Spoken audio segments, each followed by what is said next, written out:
Somatic therapy, somatic experiencing, somatic movement. What's the difference? Is there one?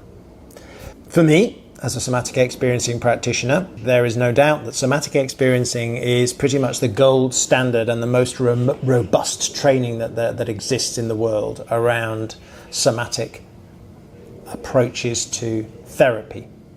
It's the work of Peter Levine.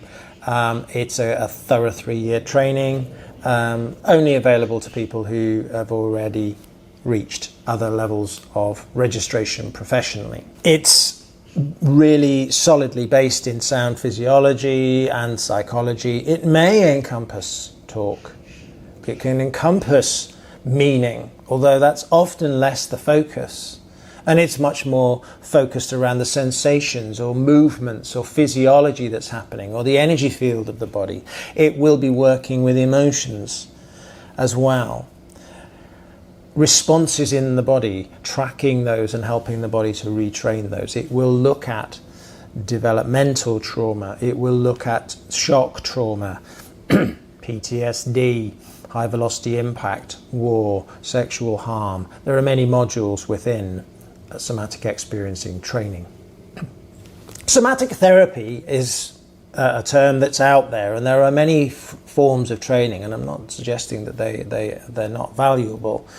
And I've undertaken other forms of somatic therapy training. Each have their own bias, but often they are subsets, in a way, of somatic experiencing. That's one way of putting it. And they will look at smaller sections of it, and the training is more condensed.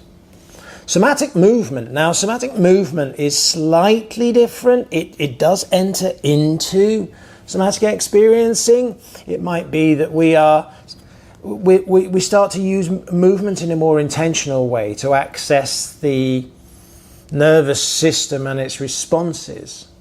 So somatic really means body, embodiment, and it's not just the tissues, but it's the embodiment piece, whatever that might mean. It's richer than just tissue. It is the emotional body. It is the energetic body. It is the physiological body. It is the mind body.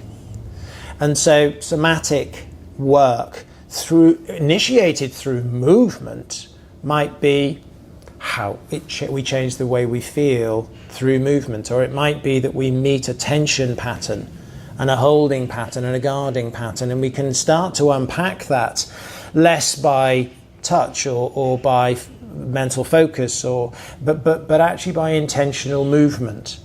The principles of somatic work nearly always have titration and pendulation within them. Titration I've spoken about on other videos. We can't open the lid on a Coke bottle too fast, because we just lose control of what's going on within the system if we do that. Or even better is a champagne cork, because if we've got the screw cap and we've got the wire on there, that's great. But we know that the minute we start to unwind that, then it takes quite a lot of work to hold that and to be able to take the cork out of the champagne bottle safely without getting champagne flying all over the room. And emotionally, this is where we need a containment. So very small slowness, delicate awareness of what's happening in the system is key to any form of somatic work. But we can use somatic touch, we can use somatic movement, we can use somatic psychotherapy.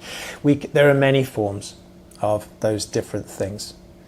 All I would say is try and make sure that you work with somebody who has a robust training, because there's an awful lot of people out there on the internet that are jumping on the bandwagon around somatic therapy right now. And very often, particularly in the work that I deal with my patients and clients, there's some of the most horrific experiences that they have gone through. And there is a safety and a professionalism which we must all make sure that we are operating under to take care of our clients. And so for your safety, I would really check out on things like the Somatic International and the SEA and the somatic websites to make sure that those practitioners are thoroughly registered. And there are somatic movement practitioners out there with their own registers too. So be safe out there. Your health, your mental health is a delicate, delicate thing, and please take care of it.